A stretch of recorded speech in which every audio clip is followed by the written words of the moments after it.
సార్లు అందరూ కూర్చున్నారు అక్కడ అని వాళ్ళ భాషలో చెప్పారు, దొంగలు బందిపోట్లు something which is unwanted, right? Anyway, so దీనికి బీజేపీ ఇచ్చే సమాధానం ఏంటండి అసలు వీళ్ళు చేస్తున్న మూవ్మెంట్ మీద? రైట్, నమస్కారం వెంకటకృష్ణ గారు, మీకు అలాగే ప్యానెల్లో ఉన్న గెస్ట్కి. ఇందాక గఫూర్ గారు అన్నారు, బట్ నాకు వారిని చూసే అవకాశం లేదు ఇక్కడ. వారు ఏ పార్టీ అండి? అయ్యో భలేవారండి, సిపిఎం సీనియర్ నాయకులు, మాజీ శాసనసభ్యులు.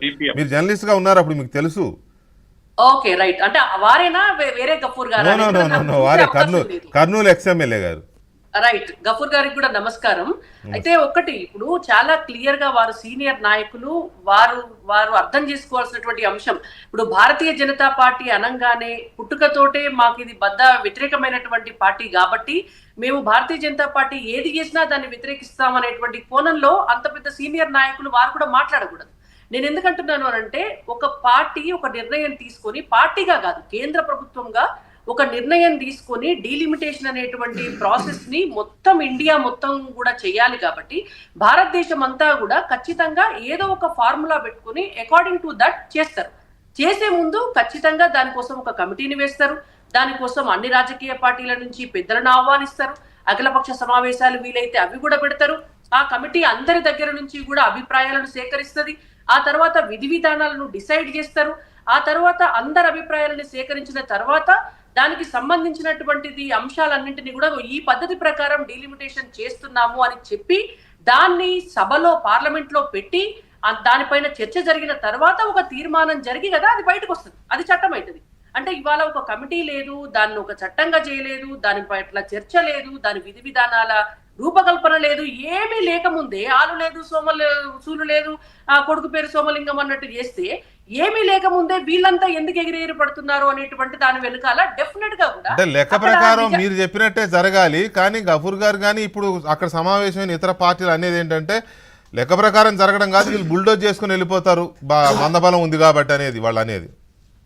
అంటే ఇప్పుడు మీకు మీరే అనుకుంటే ఎట్లా? ఇప్పుడు ఏ బిల్ అయినా కూడా చర్చ జరగకుండా ఏమన్నా జరిగిందా చెప్పండి? ఏదైనా ప్రజామోదం లేనటువంటివి ఏమన్నా జరిగినాయా? నేను ఇంకొకటి కూడా, అసలు వీళ్ళ సైద్ధాంతికంగా వీళ్ళు ఏ అంశాన్ని అయితే పట్టుకొని వెళ్తున్నారో ఆ అంశంలోనే నిజాయితీ లేదు, వాళ్ళకు ఒక క్లారిటీ లేదు. వెంకటకృష్ణ గారు మీరు చెప్పండి, ఇవాళ వీళ్ళు అంటున్నారు దక్షిణాది రాష్ట్రాలకు అన్యాయం జరుగుతుంది జనాభా ప్రాతిపదికన గనుక లోక్సభ స్థానాలను పెంచితే అనేటువంటిది వాళ్ళ మెయిన్ ఎజెండా, అదే పాయింట్ కదా. ఆ పాయింట్ అన్నప్పుడు మరి పంజాబ్ సీఎం ఎందుకు వచ్చి కూర్చుంటున్నాడండి? ఆయన దక్షిణాది రాష్ట్రాలకు సంబంధించినటువంటి చీఫ్ మినిస్టర్ కదా, ఆయనకేం అవసరం? అంటే అట్లా కాదు, ఇక్కడ ఒక చిన్న ఇది వాళ్ళు పెట్టిన దీంట్లో పంజాబు పశ్చిమ బెంగాల్ ఈ రెండు రాష్ట్రాలు కూడా జనాభా నియంత్రణ, కుటుంబ నియంత్రణ బాగానే పాటించేటప్పుడు జనాభా వృద్ధి రేటు చాలా తక్కువ ఉంది, బర్త్ రేటు నాట్ ఓన్లీ దక్షిణాది, అవి కూడా ఆ రాష్ట్రాలు కూడా ఉంది. కాబట్టి ఈ పునర్విభజన వల్ల మీకు కూడా నష్టం జరుగుద్దని వాళ్ళని కూడా ఇన్వైట్ చేశారు. అప్పుడు ఏం చేయాలా? వీళ్ళ ఎజెండానే మార్చాలా? ఏం పెట్టాలి అప్పుడు? మొత్తం భారతదేశంలో జనాభా ప్రాతిపదికన చేస్తే ఇగో ఈ రాష్ట్రాలు నష్టపోతాయి. నాట్ ఓన్లీ దక్షిణాది కదా, ఉత్తరాదిలో ఉన్నటువంటి రాష్ట్రాలు కూడా నష్టపోతున్నాయి కదా.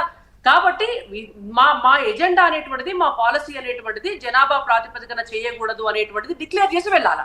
వీళ్ళు అక్కడ దక్షిణాది అనేటువంటి పాయింట్ ఎందుకు తీసుకొస్తున్నారు? దాంట్లో ఫస్ట్ థింగ్ ఆ ఎజెండాలోనే వాళ్ళది లోపం ఉంది అనేటువంటిది చాలా స్పష్టంగా కనిపిస్తోంది. ఇంకొక పాయింట్ కూడా నేను చెప్తాను. ఇందాక గఫూర్ గారు ఒక మాట అన్నారు, లోక్సభ పార్లమెంట్ కట్టేటప్పుడే మీరు 850 స్థానాలను పెంచి కట్టుకున్నారు అంటే అందులో కుట్ర ఉన్నది అనేటువంటిది వారి అభిప్రాయం. మనకు ఉమ్మడి ఆంధ్రప్రదేశ్ ఉన్ననాడు కట్టినటువంటి అసెంబ్లీయే 300 పైచిలుకు స్థానాలకు కట్టినారు కదండి, మరి అప్పుడు కూడా కుట్ర చేసే కట్టినారా? ఇక్కడ అసెంబ్లీలో నాకు if I'm not wrong Venkatakrishna గారు, మన హైదరాబాద్ లో ఉన్నటువంటి అసెంబ్లీలో 300 పైచిలుకు సీట్లు ఉంటాయి.